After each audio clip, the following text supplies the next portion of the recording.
Please take your seats. Flashback of Jim Cohen's house. You're not mic'd. You guys look really good. All of you. Welcome to the 57th commencement of St. John's College in Santa Fe and the 328th year of St. John's College. We're all happy to celebrate with you the graduating class of 2024. Thank you to everybody for coming, board members, tutors, staff, families, guests, and of course, our graduates.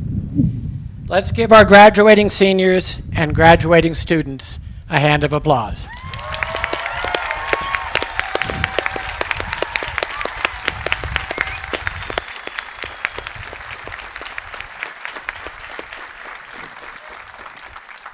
I like that. That had a little bit of oomph to it. Thank you.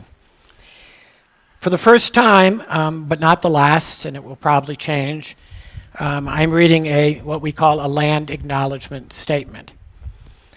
The campus of St. John's College in Santa Fe, New Mexico is located on unceded Tiwa territory. We recognize the original native inhabitants of our campus lands, offer our respect to the people and history of these lands, and acknowledge the personal, cultural, and historical significance these lands hold for the descendants of Native people. We hope this acknowledgement will encourage members of our community to continue their passion of asking questions, studying fundamental ideas, engaging in constructive dialogue, and expanding our conversations. This land acknowledgement is not a finished product, but instead the beginning of an ongoing effort to increase our knowledge about the history of our land and the campus that sits on it.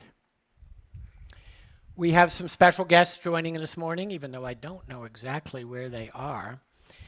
Two members of our Board of Visitors and Governors, Ken Resnick and Pam Saunders-Albin.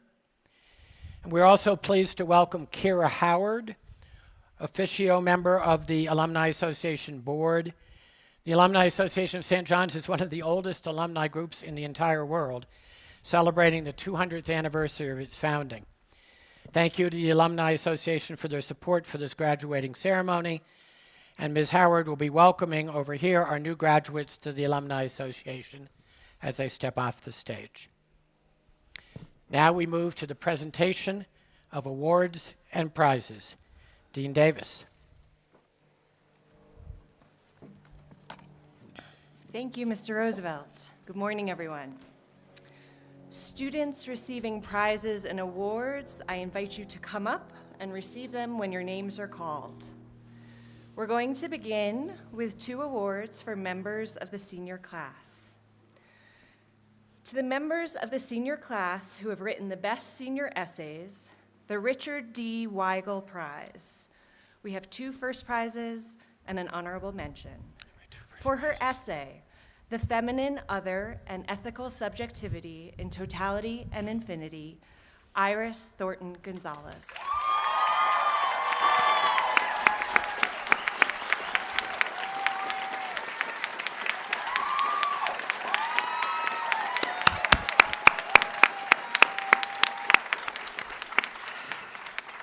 Congratulations.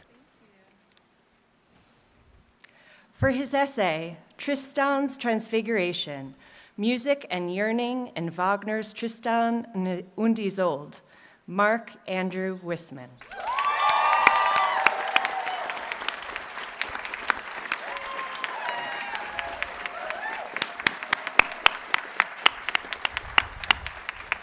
Congratulations. An honorable mention for his essay on existential fanaticism in Hans Jonas's The Imperative of Responsibility, Michael Bruner.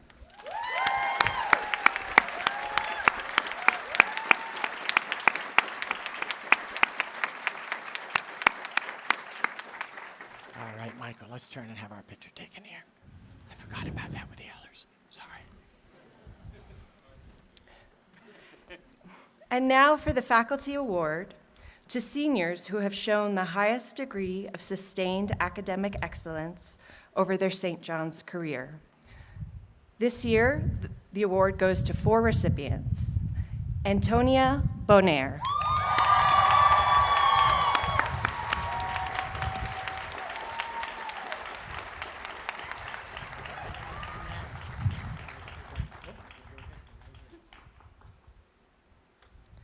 Michael Bruner.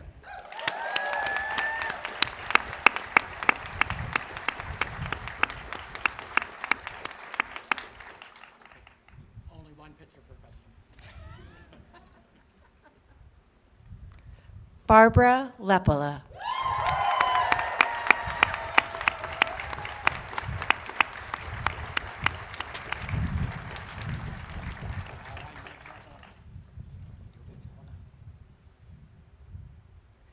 And Sarah Schaefer.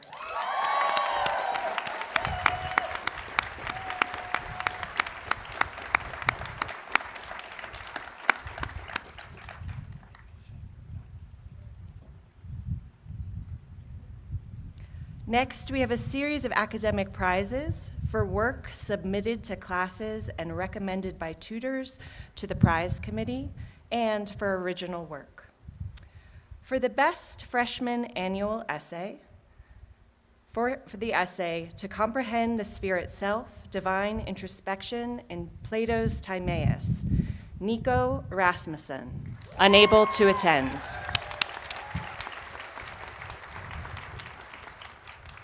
For the best sophomore enabling essay, we have one first prize and an honorable mention for her essay, Worshipping Nature Through Christian Pilgrimage, Mia West.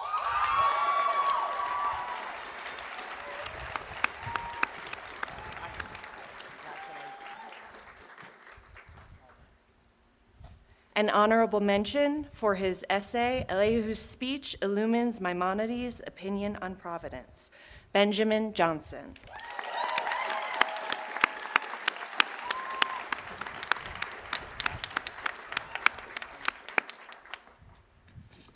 For the best junior annual essay, we have one first prize and an honorable mention for her essay, Construction of the Self in Wordsworth's two-part prelude of 1799, Madeline Taylor Marks.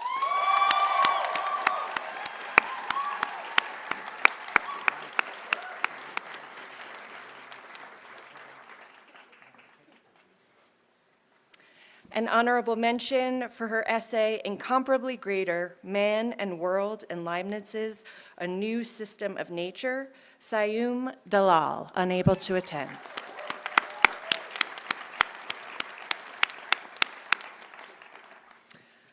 For the best preceptorial essay, for her essay, The Shape of Life, Antonia Bonaire.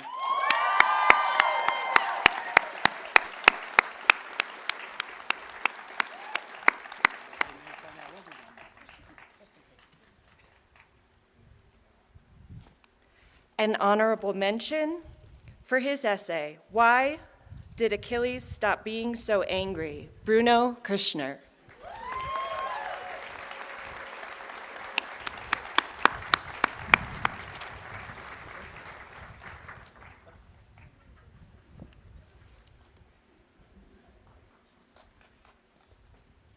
For the best undergraduate tutorial essay, for her essay, The Interior of a Heart, Antonia Bonaire.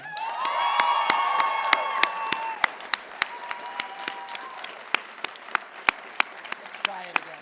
That's going to be the best one. And honorable mention for the essay, Mechanism Kills the Soul, Jackson Calhoun, unable to attend.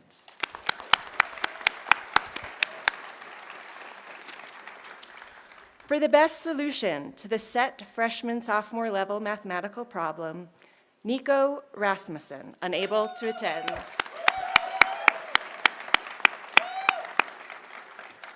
And for the best solution to the set junior-senior level mathematical problem, Mark Andrew Wisman.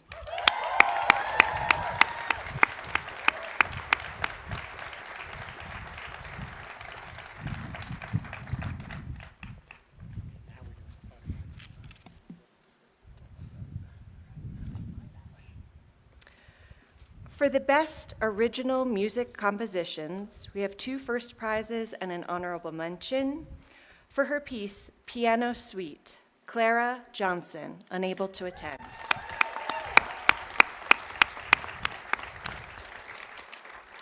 And for her piece, Death of Sisyphus, Kelly Kwan.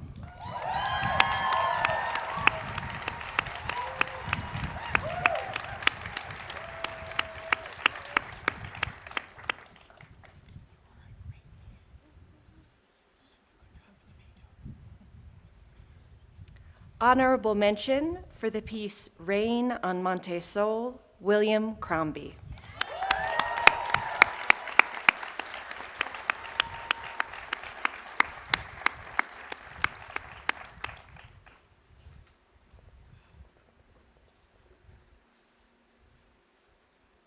Mr. Crombie, stick around. For the best original poetry, for his poem Odin Doubts, William Crombie.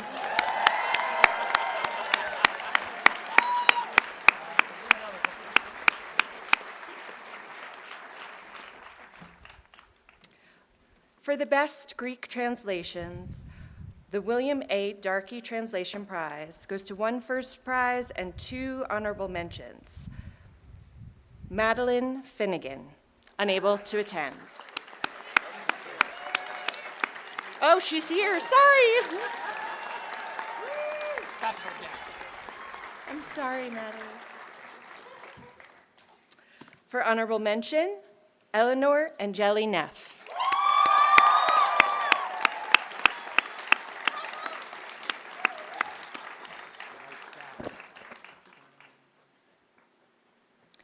And the other honorable mention, Emma Malinowski, unable to attend.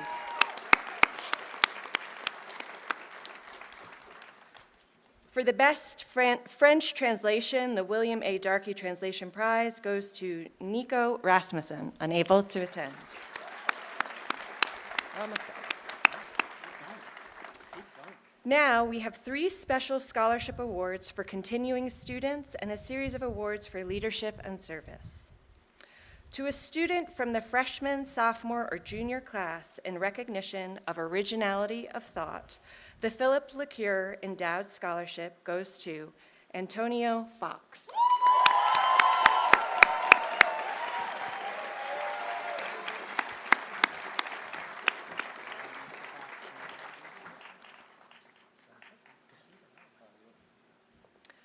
To deserving students to help with the continuation of work at St. John's College through the cultivation of the liberal arts, of thinking, that is, aiming for acquiring knowledge, and of friendship, that is, sharing inquiry and thought joyfully for its own sake. The Robert Neidorff Memorial Scholarship goes to 2 students, Cassie Maverick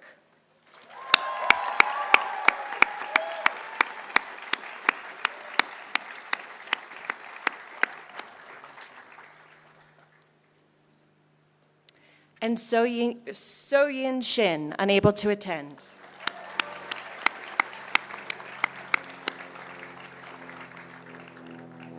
To members of the freshman, sophomore, or junior classes in recognition of academic achievement and constructive service to the college community, the St. John's Community Scholarship provided by faculty, staff, and students goes to 4 students.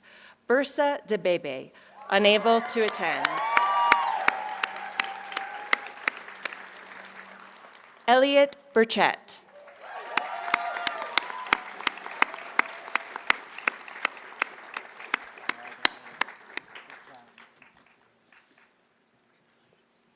Mary Claire Fagan. Unable to attend. And finally, Natalie Michaels, also unable to attend.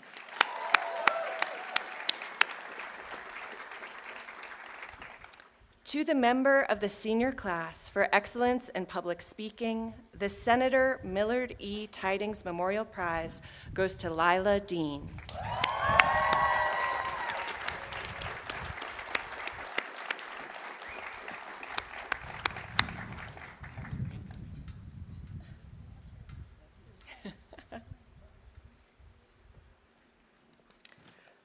The Don Cook Student Leadership Award goes to Lillian Dumas.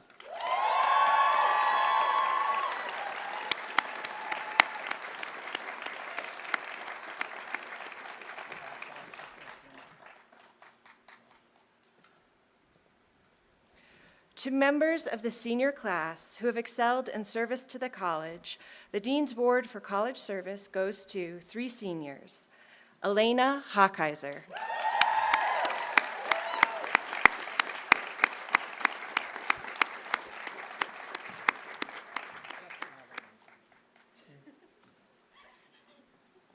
August McKenzie.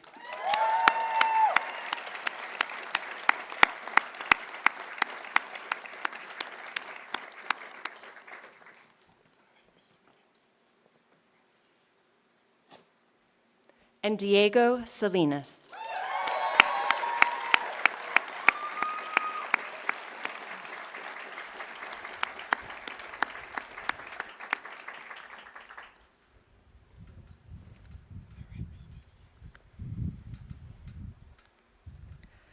To the students who have most contributed to the academic support of their peers, the Assistant Dean's Award goes to 4 students. Carl Gutmann.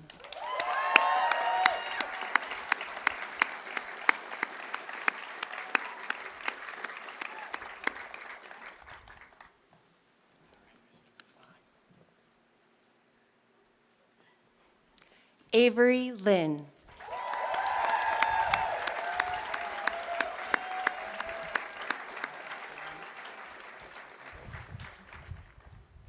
Yumin Hong, unable to attend.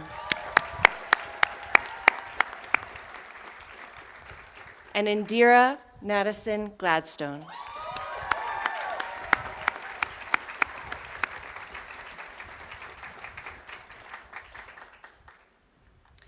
To a member of the senior class who has demonstrated achievement in the arts and literature, the Walter S. Baird Prize for her short story, Leah Stovall, 2005, goes to Reese Matthews.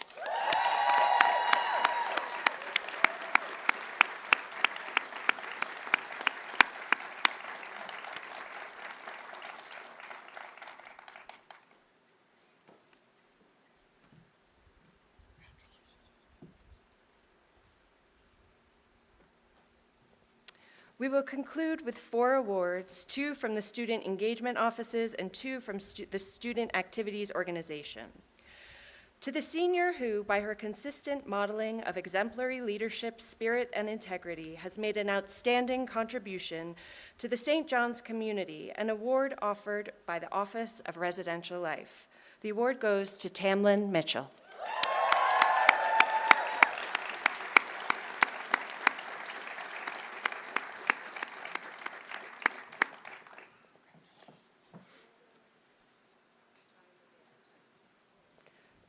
To the senior who, by his leadership, dedication, hard work, and goodwill, has made an outstanding contribution to the St. John's campus community, an award offered by the Student Engagement Team, Aiden Shannon.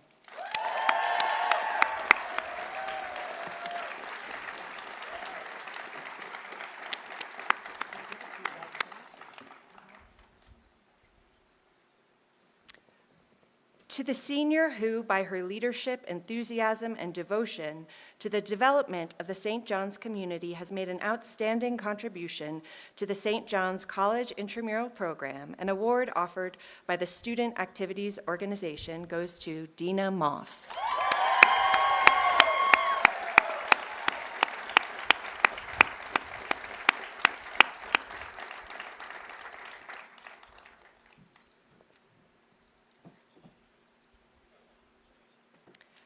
And finally, to the seniors who, by their leadership, enthusiasm, and devotion to the development of the St. John's community, have made an outstanding contribution to the St. John's College Outdoor Program, an award offered by the Student Activities Organization, goes to 2 students, Barbara Lepala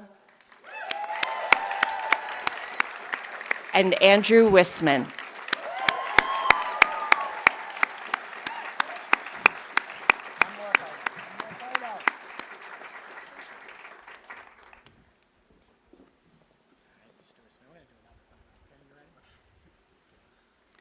Please join me in congratulating all the winners of our prizes and awards.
I am honored to introduce today's commencement speaker, who will be retiring next month after serving for 8.5 years as our president here in Santa Fe and as the college-wide president for both campuses of St. John's College, President Mark Roosevelt.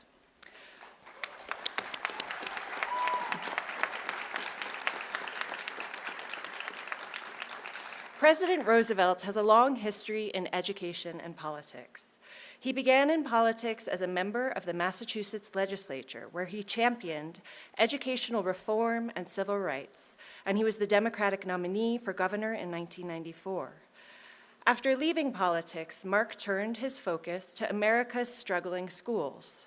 As the superintendent of the Pittsburgh Public Schools, he founded the Pittsburgh Promise, a scholarship program which has provided thousands of students with the opportunity to pursue higher education. It remains one of the most successful public school scholarship efforts in the country. And in 2011, Mark was hired to reimagine and recreate Antioch College, the innovative liberal arts school in Ohio, which had closed in 2008 and which Mark successfully reopened.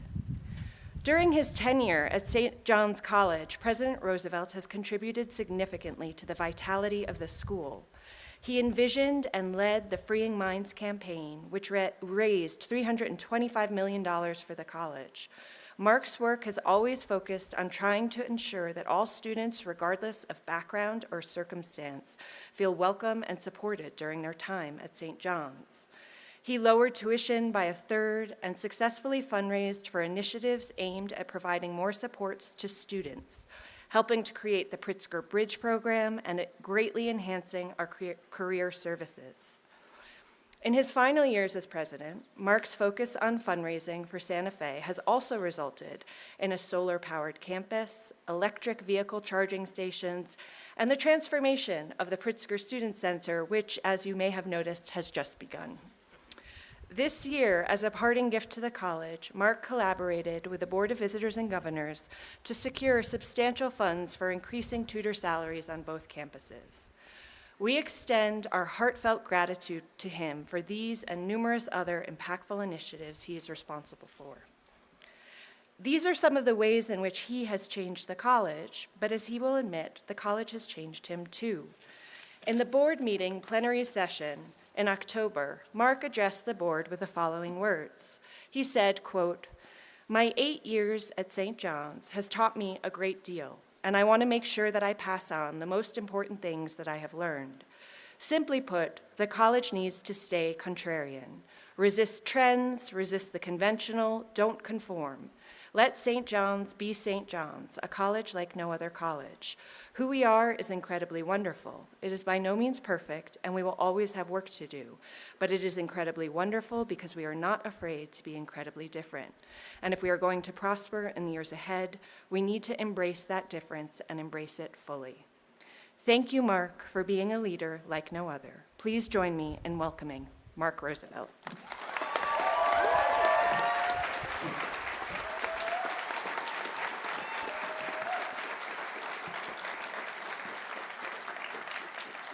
Thank you, Sarah. Very kind. By the way, I know it's hot out there for all of you. It's very hot here, but I will not be deterred. At my own commencement at college, Alexander Solzhenitsyn was the commencement speaker. He spoke for 2 hours in Russian, in the rain. I kid you not. The speaker who followed him was Rodney Dangerfield. That is funny on its own. But Rodney got up, having sat there for 2 hours in the rain listening to Russian, and just said, "Look, I don't even know why I was asked to be here. Not only don't I know anything, I don't even suspect anything." And then he sat down to thunderous applause. So to the graduates, first of all, well done, really. By completing the program, you've done something significant. You know that. We trust your families and friends know that. Certainly all of us who work at St. John's know that, and we honor you for your achievement. But my job today is not to praise you, but rather to say something that just might be helpful. My goal today is to say something simple and true. My simple truth is this, that after love, humility is the most important thing in life. And embracing humility as a core value will help you greatly as you try to make sense of the world and your place in it. For most people, I'm sure for most of us, embracing humility takes time, considerable life experience, and usually a fair amount of pain. That was the case for me. I wished I had embraced humility earlier in life. The younger you are able to, the better, and that is my hope for you. Embracing humility means that our first resolve when considering what to do must be, first, do no harm. Embracing humility means that the right default position is, I'm not sure. I do not know. I could be wrong. Embracing humility also means adopting a healthy skepticism towards other people's sureness, and most certainly to anyone who claims to speak for God. For me, it has gotten to the point that I do not even like authors' photos on book jackets that convey a feeling of authority that somehow visually, presumptuously declares, I have it figured out. Because they don't. None of us has. Embracing humility does not mean that there are not some important things we can be sure of. One thing that I am confident of is that it is arrogance, it is hubris that has gotten us into the enormous mess we are in today. Since we somehow decided that we are the most important thing in the world, and that regardless of the effects on other creatures or on our planetary home, it is our comfort and our convenience that matters most, we've done extraordinary damage. And it is only humility, extreme humility, that will begin to turn things around. So as you move out into the world from St. John's, even if you have involved parents and mentors, you're going to have to find your own way. The rest of life has no all-required program, just a lot of choices and competing demands. To navigate successfully, you will need to develop a personal philosophy, and I hope that process has begun here, a way of understanding the world. You will need this philosophy as you weather the pressures of earning a living and the many pressures to conform. As the pressures to conform mount, and believe me, they will, please keep in mind that end-of-life caregivers tell us that the single largest regret dying people have is they didn't explore their own path, but instead followed other people's expectations. And in developing your worldview, I hope that humility will be at its core. Humility means accepting, as many successful people don't, the role that luck plays in life, the circumstances of your birth, your parents, the advantages you have gotten along the way. Accepting the role of luck will help you be more generous to other people in their need and to yourself when you falter, as you will. Humility means accepting, as many educated people do not, that what we know is dwarfed by what we don't know. We know so little about the biggest things. Why are we here? What happens next, if anything? Is the world a cosmic accident, or is it the embodiment of some mysterious cosmic intention? Humility also means accepting that we're all groping around in the dark, trying to find our way. We are all searchers. I think you know that. I think that's in large part why you came to St. John's. And it is critical to embrace that search as a central part of your lives. We search for the best way to live. The only true science, Tolstoy maintained, is the science of Socrates, the Buddha, and Jesus, the science of how to live. A personal philosophy with humility at its center begins with a deep respect for the natural world and gratefulness for the many wonders it bestows. British commentator Leo Reich says, quote, "There was a period between when I was 9 and 15 when I was an obsessive bird watcher. Not to get religious about this, but sometimes in our lives we have to sit back and just be in awe of the majesty of nature. It also makes you think, God, I really know nothing about the universe because this little bird dressed in bright, bright blue, and there's no possible explanation for that I can make sense of. Farmer, novelist, and philosopher Wendell Berry writes, "When despair for the world grows in me, and I wake in the night at the least sound in fear of what my life and what my children's lives may be, I go and lie down where the wood drake rests in the beauty on the water and the great heron feeds, and for a time I rest in the grace of the world and am free." Some truths are not revealed by study or analysis. That is true of love of the natural world. It is also true of the spiritual. We may immerse ourselves in theology. We may study the scriptures with great care. But it's more likely, as the musician David Crosby says, that, quote, "a child laughing in the sun knows more about God than we do." Although humility should guide us to respect all that we do not know, humility is not anti-intellectual. Humility does not ask us to accept nonsense and sloppy thinking. And as we know, there is an enormous amount of both. Even among those who shape our public policies, clear, forward-looking thinking is sadly absent. Emerson was astounded at, quote, "the total estrangement of thinking from the totality of human life." There's a deep strain of anti-intellectualism in our culture. Our public dialogue is remarkably shallow. The religious scholar and poet Christian Wyman writes, quote, "One grows so tired in American public life of the certitudes and platitudes, the megaphone mouths and stadium praise, influencers and effluencers, and the whole tsunami of slop that comes pouring into our lives like toxic sludge."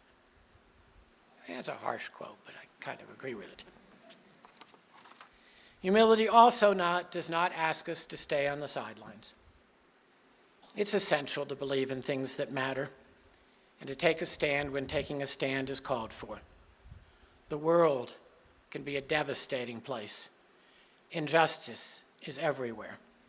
It is important to see the world as it is and to play your part in making it better. To do that, the skills you've learned at St. John's, thinking clearly and respecting the words that we use and the meaning we ascribe to them, should be a great help. I hope especially that you will help redefine what we call progress. For example, we have to stop equating all growth with progress. We should rethink using gross domestic product as a key measurement. GDP sees all economic activity, even destructive economic activity, as a plus. GDP does not account for externalities such as pollution or exhausting commutes. To GDP, family time is a negative. GDP accounting does not differentiate between wealth growth, which is really all it measures, that is limited to the already wealthy, and wealth growth that is spread more equally across all income groups. We must set new goals, new goalposts for what constitutes progress, and we must learn how to measure them. For the same reason that we should question what we call progress, we also need to question the multiple invasions of technology. Currently, asking if a new technology is good for us, we don't do it. We just ask, will it sell? Is there a market for it? Philosopher Jonathan Haidt writes, quote, "I've been struggling to figure out what is happening to us. How is technology changing us?" His best answer, the phone-based life produces spiritual degradation, not just in adolescents, but in all of us. We have almost no idea what the explosion of artificial intelligence will mean, but we know it will be dramatic. And an alarm bell rings loudly, for me at least, when the Amazon CEO says the benefits for all of us will be astounding. Unfortunately, as with all these innovations, We have only the most ineffectual mechanisms for controlling negative effects. Rightly or wrongly, it's all up to individual choice. I trust that you will make your choices with great care. We need people who will ask naive questions, who will be skeptical of accepted wisdom, who will poke and who will provoke. We need contrarians. It is only a newfound humility about our place in the world that can guide us towards a huge and much-needed paradigm shift. Wendell Berry writes, "We have lived our lives by the assumption that what is good for us is good for the world, and we have been wrong. We must change so we can live on the completely contrary assumption that what is good for the world is good for us. And that means we must make the effort to learn about the world and learn what is good for it." You all have studied paradigm shifts that were catalyzed by revolutionary insights or discoveries of scientific truth that upended old ways of thinking. This shift will have to be different. It will have to come from an acceptance of our immense limitations and from a much more humble understanding of our place among other creatures and in relationship to the planet. Wendell Berry one last time. From a human point of view, the difference between the mind of a human and that of a mountain goat is wonderful. From the point of view of the infinite ignorance that surrounds us, the difference is not impressive at all. Indeed, from that point of view, the goat may have the better mind, for he is more congenially adapted to his place, and he would not endanger his species or his planet for the sake of an idea. It is only with humility and reverence before the world that we will be able to achieve a healthier balance for the planet, for other creatures, and for ourselves. It helps me to think of our time on earth as writing our own song. That song is something you spend a lifetime trying to get right. And then when you do, you realize that like your physical self, it will soon fade away. But that song is what we have. Our songs matter, as do the songs of those who came before us. The critic A.O. Scott writes, "We are, as a species, ridiculous, vain, selfish, self-deluding, but somehow, some of our attempts to take stock of our condition, our songs, our stories, our moving pictures, old and new, manage to be beautiful, even sublime." I wish you great good luck in finding a place where you belong and can make a difference. I believe that what you take away from your years at St. John's will help you greatly in that journey. And I trust that as you write your own song, you will help bring gentleness and humility to a world greatly in need of both. And I thank you all, staff, students, tutors, all, for contributing so much to my 8.5 years here at the college. I'm very grateful and always will be. Thank you for listening.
I want to thank Mark Roosevelt for his words this morning.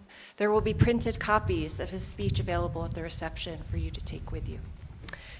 And now on to the main event, conferral of the Bachelor of Arts degrees. Let the candidates for the degree of Bachelor of Arts please rise. Dean Davis. The candidates for the degree of Bachelor of Arts stand before you. Mr. Roosevelt, I, Dean of St. John's College in Santa Fe, bear witness that these individuals, tried and true, have happily applied themselves among us to humane letters, philosophy, and eloquence, that they have passed the period of their course in our halls, that they have been called to examination in the presence of members of the college and the public, that they have abundantly proved themselves well-versed in all these studies. That's pretty incredible, Dean Davis. In that case, we, the president, the dean, and the tutors of St. John's College in Santa Fe, New Mexico, bear witness that these individuals, tried and true, have applied themselves among us to humane letters, philosophy, mathematics, science, languages, and music, that they have passed the period of their course in our halls, that they've been called to examination in the presence of this academic community and the public, and that they have abundantly proven themselves well-versed in all of these studies. And finally, that in accordance with the order of the Board of Trustees, in the public session on this 18th day of May, they have reached the degree of Bachelor of Arts.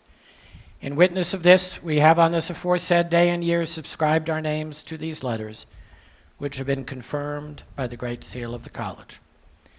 So by command of the visitors and governors of St. John's College, I admit all of you to the degree of Bachelor of Arts.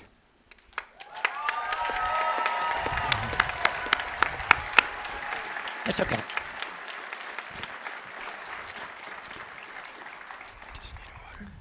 The candidates for the degree of Bachelor of Arts will come forward as the name of each is called.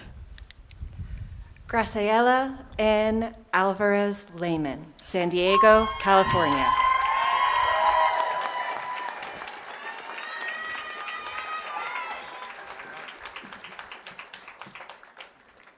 Eleanor Jo Angeli Neff, Santa Monica, California.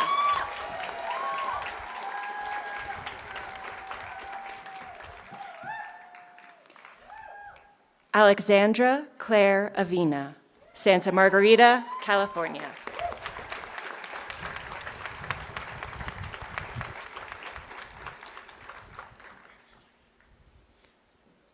Di Hong Bai, Chongqing, China.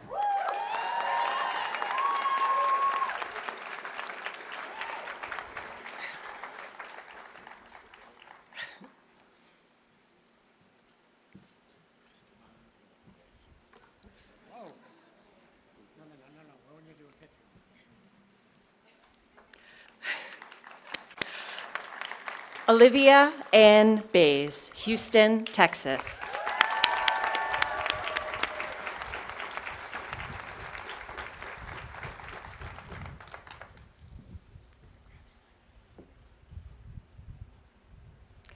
Antonia Elise Bonner, Weinsberg, Germany.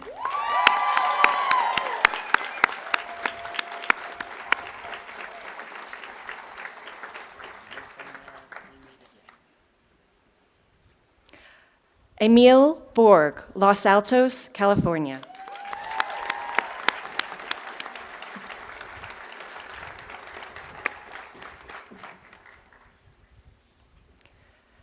Mina Rose Brackett, Brooklyn, New York.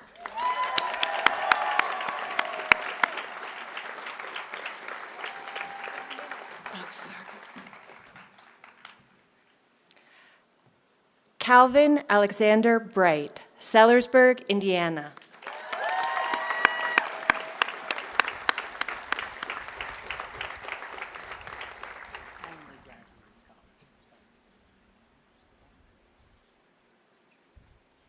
Michael Johannes Brunner, Mannstein, Germany.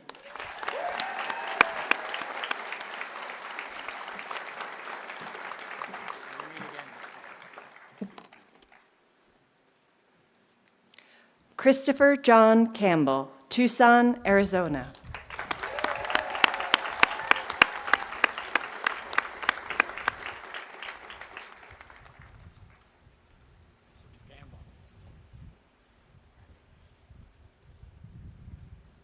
Jacob Allen Chandler, Annapolis, Maryland.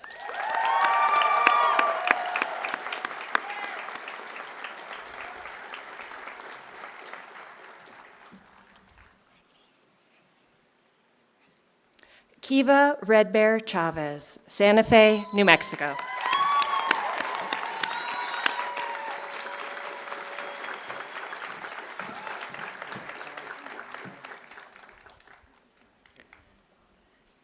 Taryn Sawyer Clammer, Montpelier, Vermont.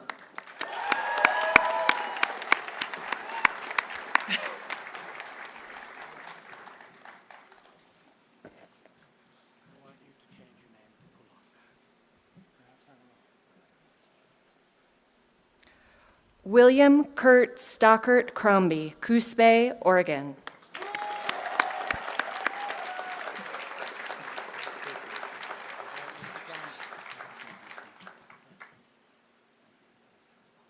Ian Dean Dapkowitz, Santa Clarita, California.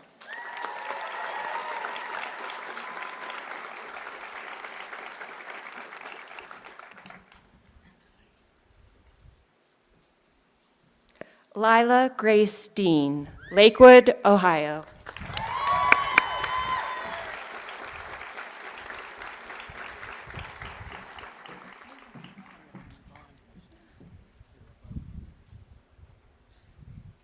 Noah Michael Demko, Houston, Texas.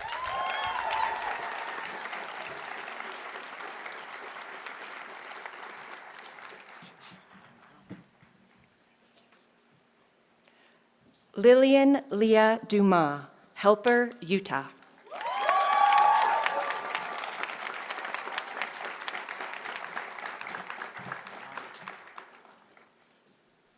Lucy Amelia Edelin, Tucson, Arizona.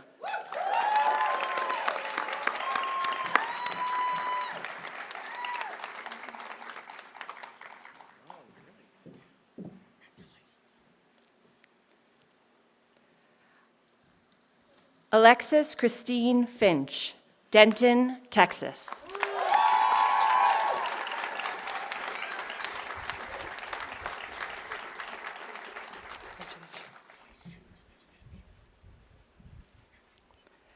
Edward Martin Fleming, Newton, Massachusetts.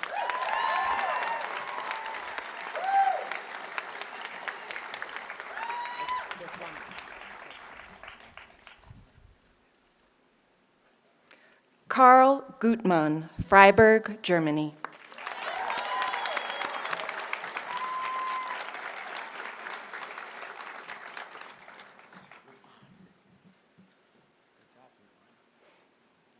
Jesse Erb, Salem, Oregon.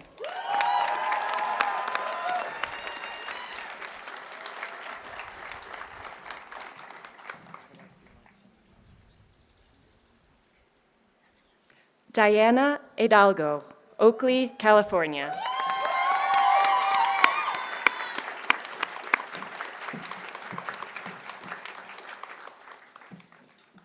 Elena Ann Hockeiser, Pittsburgh, Pennsylvania.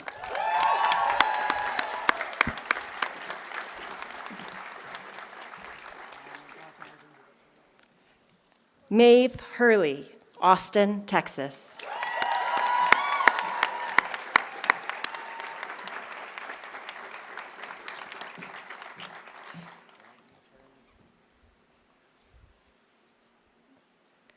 Zane Kelly Carmichael, Corrales, New Mexico.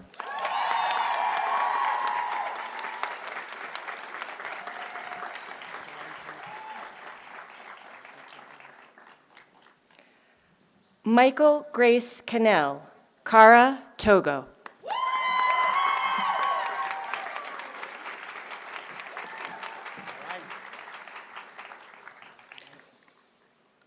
Red Wasmuth Kingsbury, Evergreen, Colorado.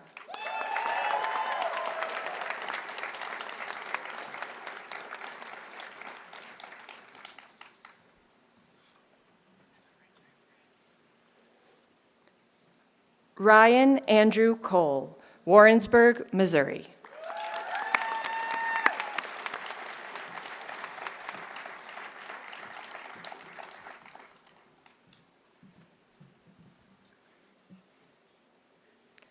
Barbara Jordan Joy Lepola, Albuquerque, New Mexico.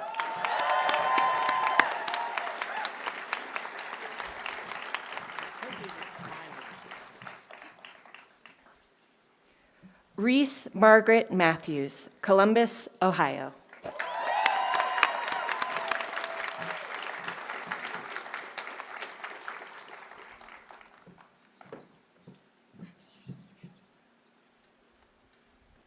Conrad Larkin McConnell, Eureka, California.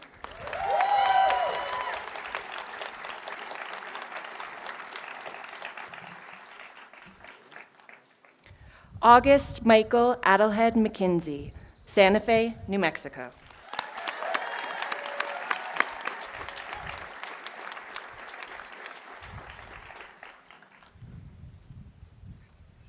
Tamblyn Claire Mitchell, Kennett Square, Pennsylvania.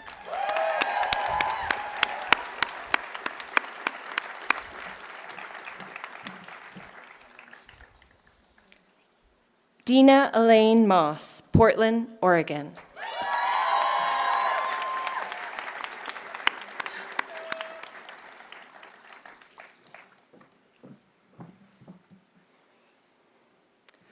Zohar Aviv Naaman, Santa Barbara, California.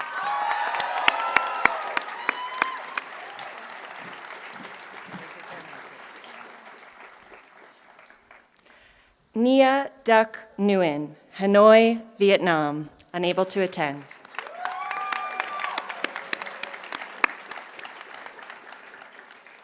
Emily Carmichael Oliphant, Washington, D.C.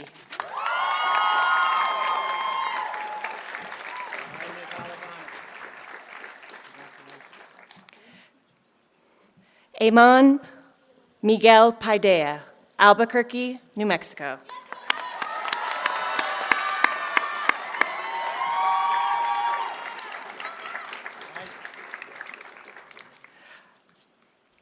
John Milliken Parker, New Orleans, Louisiana.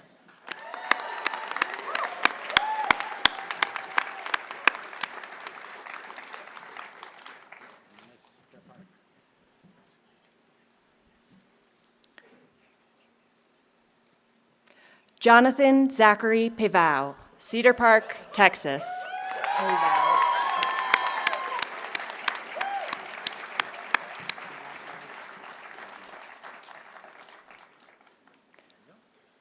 Ty Laura Rafferty, Dallas, Texas.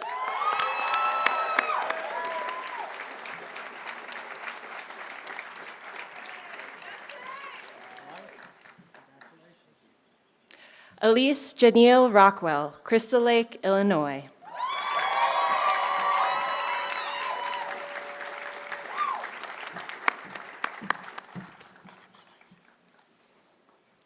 Anais Magdalena Romera Hisacker, Athens, Georgia.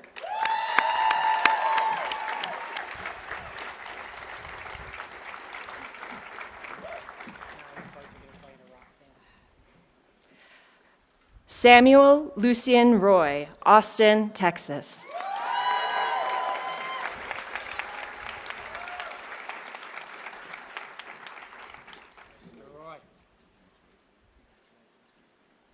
Theodora Ngayo Rochelle, Alexandria, Virginia.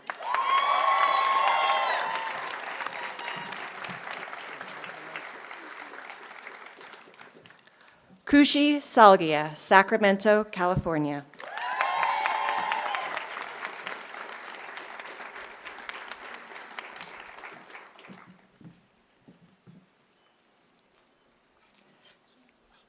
Diego Francisco Salinas, Bayfield, Colorado.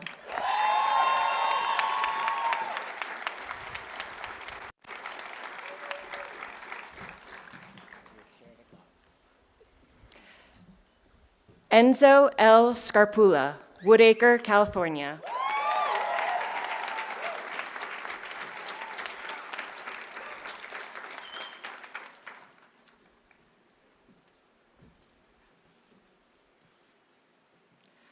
Sarah Josepha Schaefer, Verlet, France.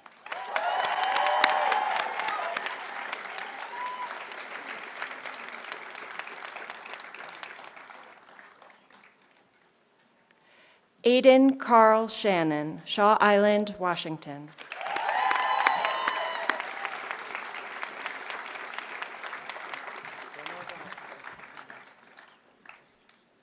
Eugenia Bergeron Simon, Austin, Texas.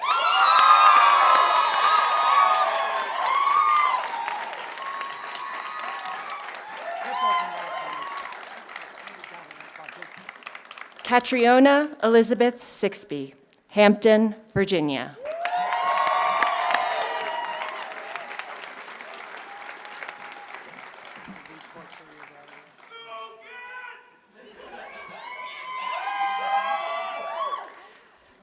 Gabriel W. Slitters, Brooklyn, New York.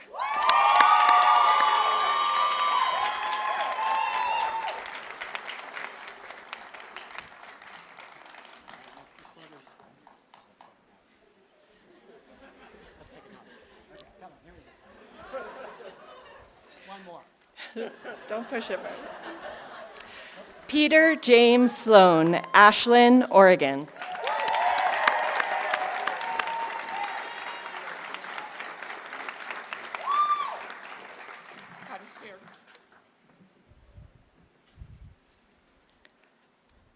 Stephen A. Slanewski, Arlington, Virginia.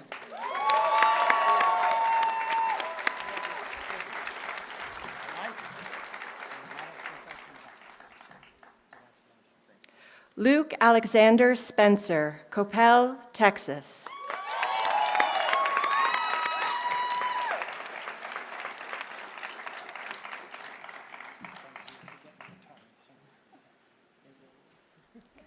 Britton Paul Edward Sprouse, Montgomery, Louisiana.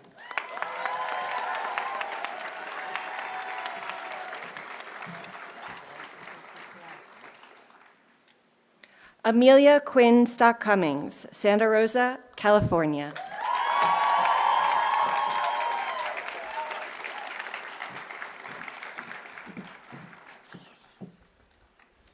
Margot Elizabeth Tabakin, South Orange, New Jersey.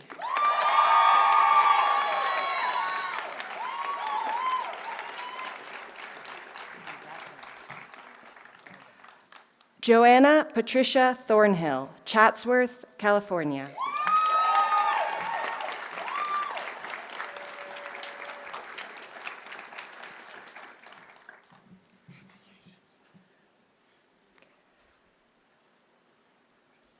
Iris Thornton Gonzalez, Albuquerque, New Mexico.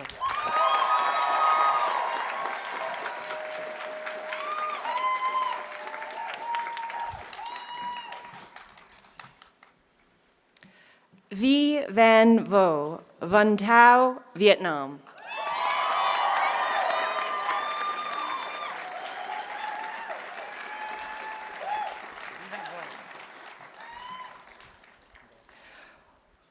Wyatt Jeffrey Matthews Vogelsang, Seattle, Washington.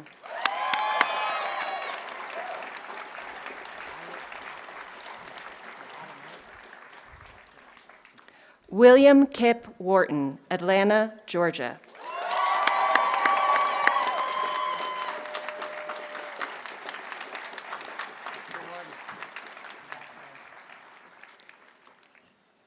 Samuel Gustav Tapuahi Veek, Savu Savu, Fiji.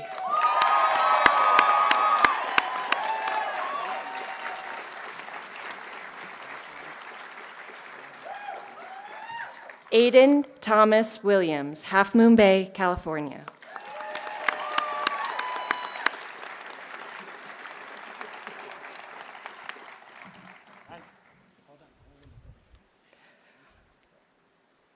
Mark Andrew Wisman, Austin, Texas.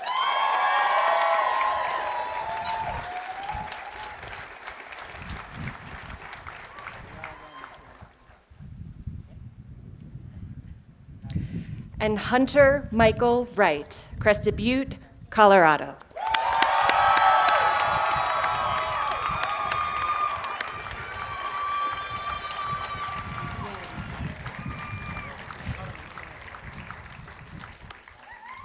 Please join me in congratulating all of our seniors of the class of 2024.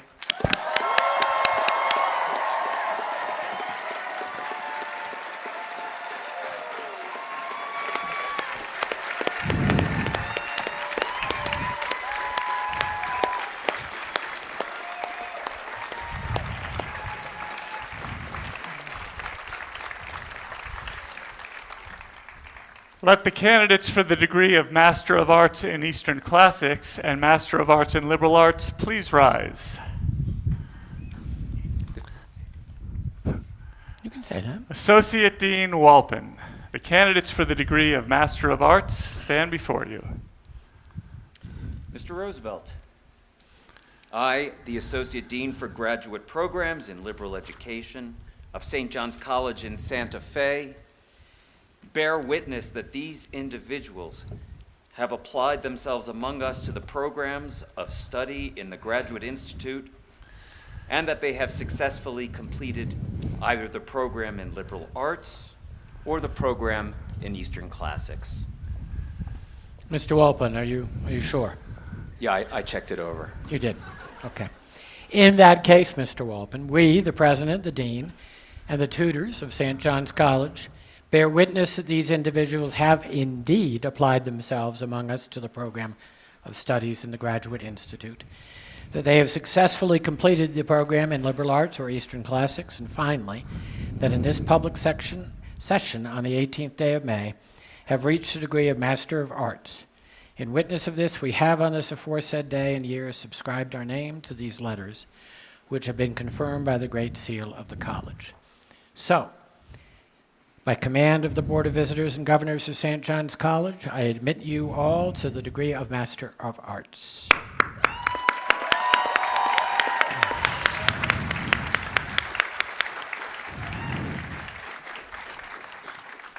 The candidates for the degree of Master of Arts will come forward as the name of each is called.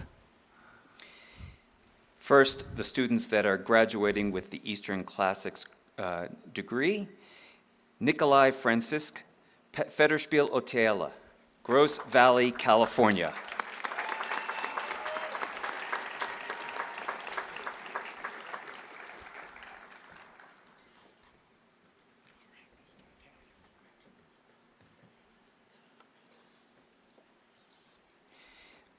Anina Medvinskaya, New York, New York, unable to attend.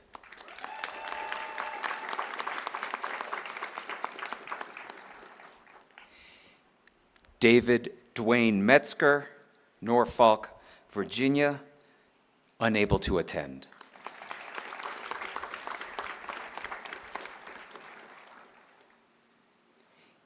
Isla Annalie Prieto, Santa Fe, New Mexico.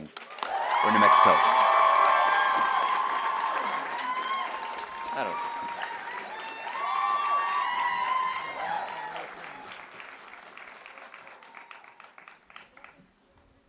Susan A. Slodek, Santa Fe, New Mexico.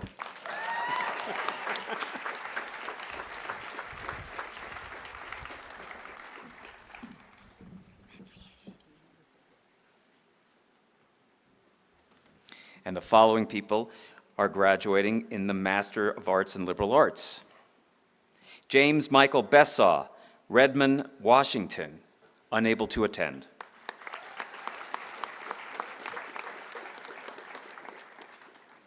Hannah Marie Black, Santa Fe, New Mexico.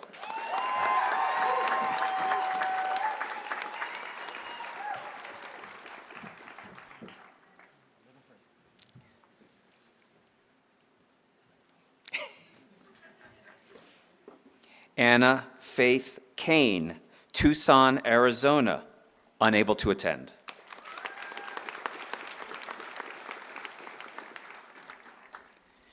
Michael David Foote, Seward, Alaska.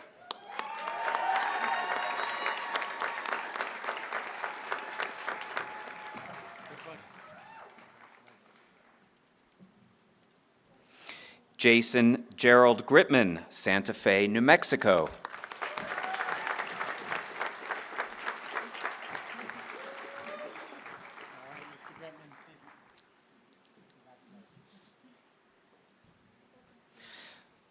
Larissa Janae Jackson, Anchorage, Alaska, unable to attend.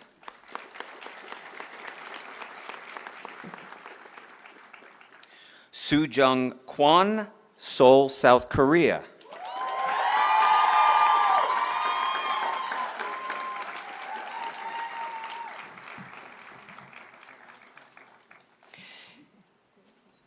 Jackson Carmichael Mose, Seattle, Washington.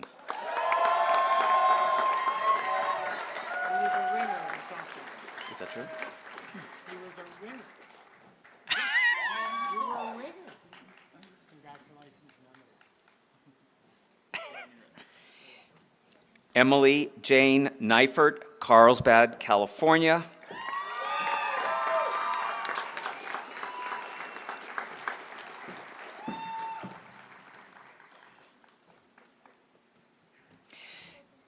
Daniel Reed Nichols, Billings, Montana, unable to attend.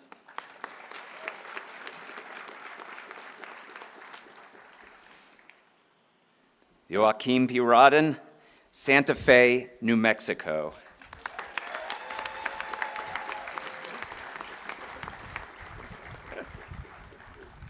Highway of a transit. Yeah, well, that's right.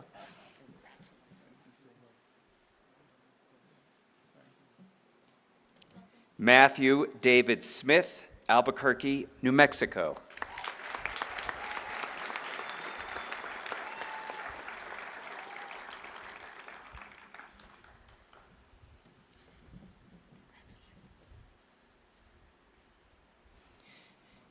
Danielle Tiansha Stone, Santa Fe, New Mexico.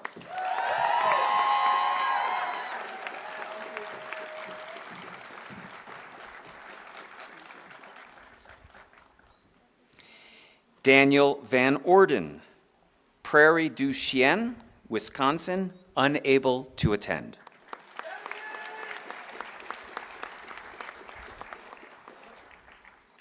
Ryan Isaac Wechter, El Paso, Texas.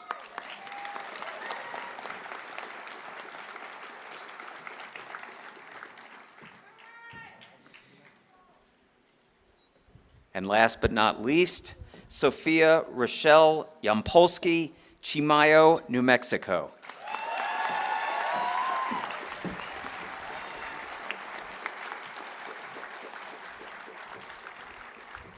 Let's have another round of applause for the graduates of the Graduate Institute.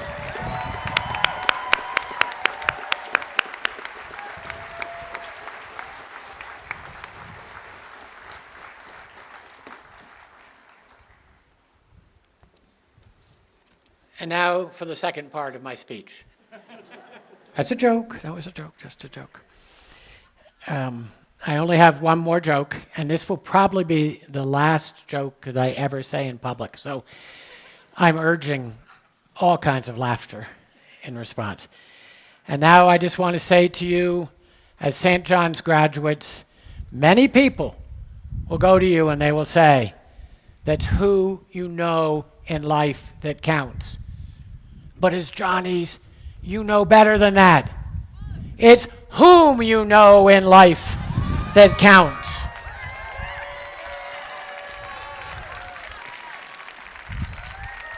Thank you. That's all I've got.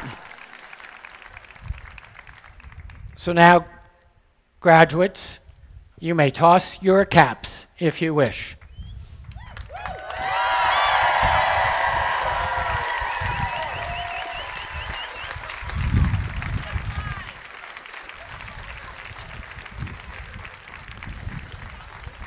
Thank you, everybody, so much for being with us. This concludes our ceremony. Families and friends, if you will, please wait for the closing procession to finish before you move to Meme Placida, which is over there, where there will be a light lunch. Thank you all, and once more, congratulations.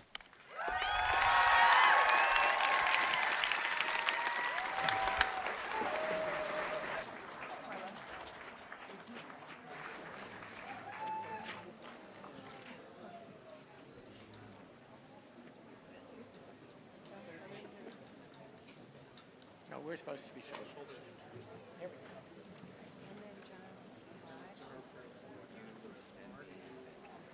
I go around the room, like, oh no, we're going that way.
Still processing?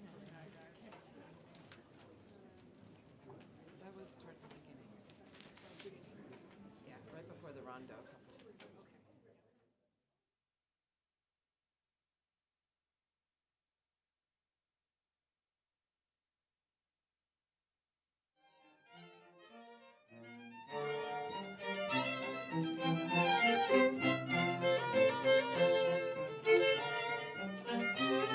Thank you.